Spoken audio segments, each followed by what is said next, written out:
গোলাপ ফুলের বাগান ছিল স্যার। ইতিহাস অনুযায়ী যেটা বলা হয়, আলীবর্দী খাঁ সিরাজদৌল্লার দাদু উনি 1740 খ্রিস্টাব্দে এই খোশবাগটি প্রতিষ্ঠিত করেন। এখানে বিভিন্ন ধরনের গোলাপ ফুলের চাষ করতেন, এই কারণে এই জায়গাটির নাম রাখা হয়েছিল খুশবুবাগ। খুশবুবাগ থেকে বর্তমানে এই জায়গাটির নাম হচ্ছে স্যার এখন খোশবাগ।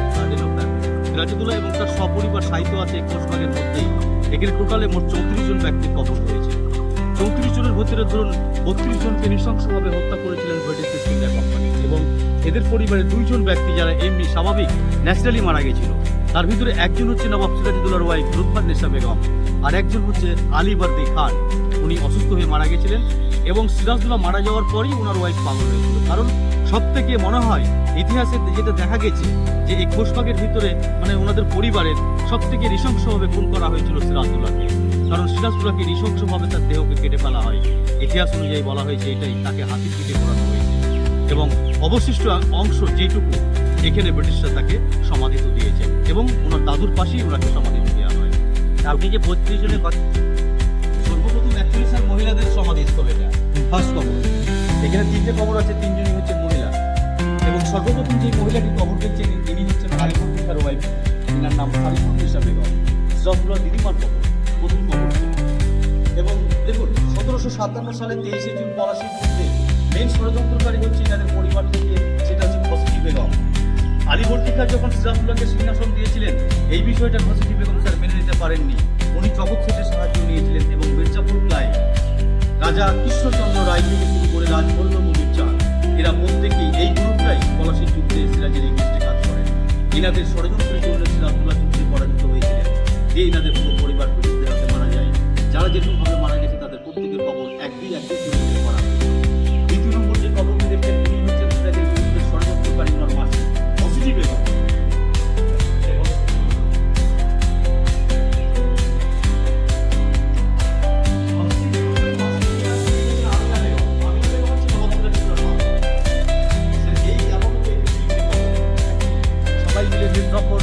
মির্জাফরের বাড়ি অর্থাৎ হিমখান জেরুতে গিয়েছিলেন সিরাজউদ্দৌলার সঙ্গে দেখা করার জন্য।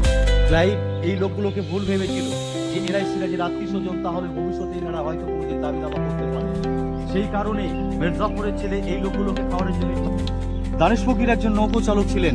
পলাশীর যুদ্ধে নবাব সিরাজউদ্দৌলা হেরে যাওয়ার পর সিরাজউদ্দৌলা ওনার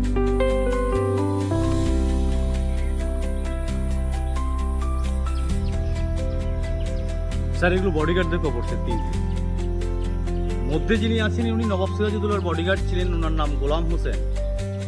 এবং ওই লাস্টের যে কবরটি ওনার নাম স্যার আব্দুল হোসেন, ইনি সাবদুল হোসেন, এনারা 2 ভাই ছিল মহিলাদের বডিগার্ড। মিডলটাই হচ্ছে স্যার সিরাজউদ্দৌলা দেহর সম্পর্কের মানুষ যারা তাদের সমাধি রয়েছে সিরাজউদ্দৌলা। এবং পাশে যিনি আছেন উনি হচ্ছেন নবাব সিরাজউদ্দৌলার পালিত ভাই মির্জা মেহের, এবং স্যার ওনার ভাই যে ব্রিটিশরা এটা হচ্ছে লুৎফান্নেসার কবর। এবং পরবর্তী কবরটা হচ্ছে স্যার নবাব সিরাজউদ্দৌলার মানে বিশ্বস্ত সেনাপতি যিনি ছিলেন মহল্লাল, ওনার বোনের সমাধি স্যার। তিনি একজন গুপ্তচর টাইপের মহিলা। মির্জাপুরের ছেলে স্যার মিলনকে মেরে দিয়েছিল। মিলনকে ধরুন তখনকার টাইমে ধরুন ইংরেজদের স্যার ব্যবহার করে সিরাজউদ্দৌলা।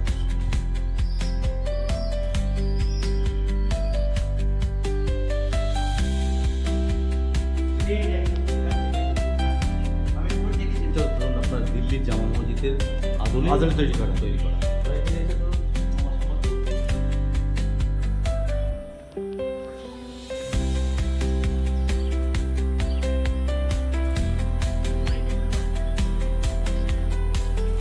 জাহান কোষা কামান, শাহজাহানের সময়কার একটা কামান। এটা সোনা, রূপা, দস্তা, সীসা, তামা, লোহা সব কিছু মিশিয়ে এটা তৈরি করা হয়েছিল। এটা জায়গাটাকে তোপখানা বলে, নবাবের তোপখানা, অতি প্রাচীন এবং খুব সুন্দর একটি কামান।